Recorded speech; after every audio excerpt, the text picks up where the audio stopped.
رنگ دکھا جاتی ہے صحبت اللہ والوں کی، اللہ سے ملوا جاتی ہے صحبت۔ تیسرا عشرہ شروع ہونے والا ہے، اس میں اعتکاف کا عمل ہوتا ہے، بڑا اہم عمل ہے اور بہت ہی محمود عمل ہے۔ جناب نبی کریم صلی اللہ علیہ وسلم کو ایک مرتبہ تمام قوموں کی عمریں بتلائی گئیں۔ آپ کو بتلایا گیا فلاں قوم کی عمر اتنی تھی، فلاں قوم کی عمر اتنی تھی، فلاں قوم کی عمر اتنی تھی، اور آپ کی امت کی جو عمر ہوگی وہ 60-70 کے درمیان ہوگی۔ آپ صلی اللہ علیہ وسلم کو اس پر قلق ہوا کہ ساری قوموں کی عمریں لمبی ہیں، ان کی عبادتوں کا کیا کہنا، اور ہمارے قوم کی عمر انتہائی کم ہے۔ آپ کو قلق ہوا۔ اور بھی روایات ہیں اس سلسلے میں کہ نبی کریم صلی اللہ علیہ وسلم نے مختلف عابدین کا ذکر کیا کہ کوئی عابد 100 سال اللہ کے راستے میں جہاد کرتا رہا، کوئی عابد اللہ کے راستے میں لگا رہا اور کبھی اس نے اپنا ہتھیار اتارا نہیں۔ اس طرح کچھ عابدین کا، کچھ مجاہدین کا آپ صلی اللہ علیہ وسلم نے ذکر کیا جو 100 سال 80 سال تک اللہ کی عبادت میں لگا رہا۔ تو صحابہ کرام نے یہ سمجھا کہ ان کے مقابلے میں ہماری کیا حیثیت ہے، 100 سال تو ہماری عمروں نہیں ہوگی، 60-70 سال میں ہم ختم ہو جائیں گے، اور وہ 100 سال اللہ کی عبادت ہی میں لگا دیے۔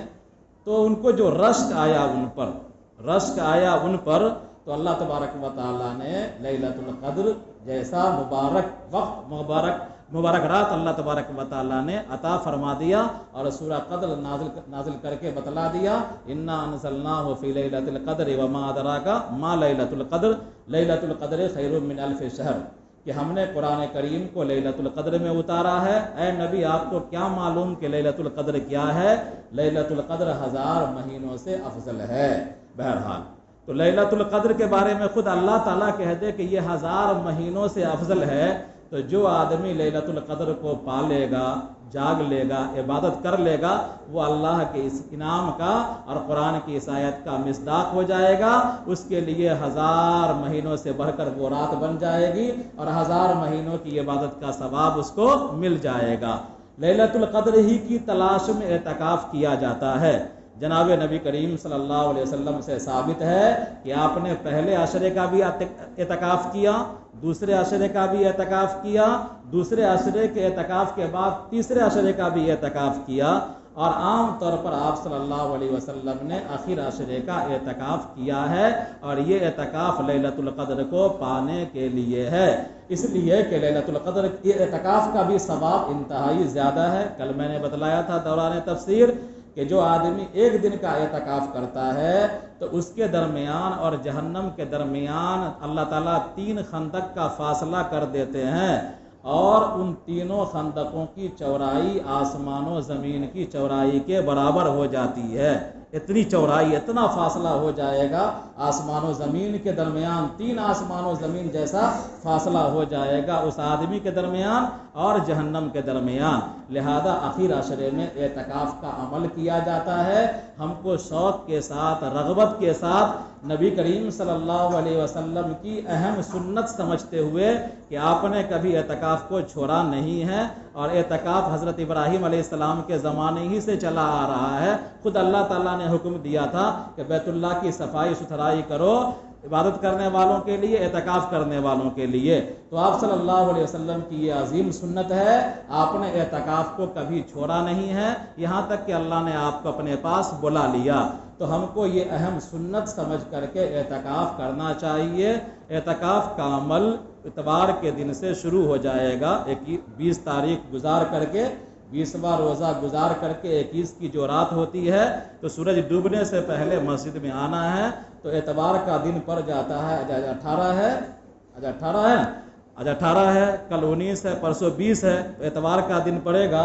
تو اتوار کے دن عصر کی نماز کے بعد مغرب سے پہلے مسجد کے اندر پہنچ جانا ہے، اور اس نیت سے آنا ہے کہ اللہ ہم آ رہے ہیں آپ کے گھر میں، اور آپ کے گھر میں ہم دھرنا دینے جا رہے ہیں اور اس لیے جا رہے ہیں کہ آپ ہم سے راضی ہو جائیے، ہمارے تمام گناہوں کو معاف فرمائیے۔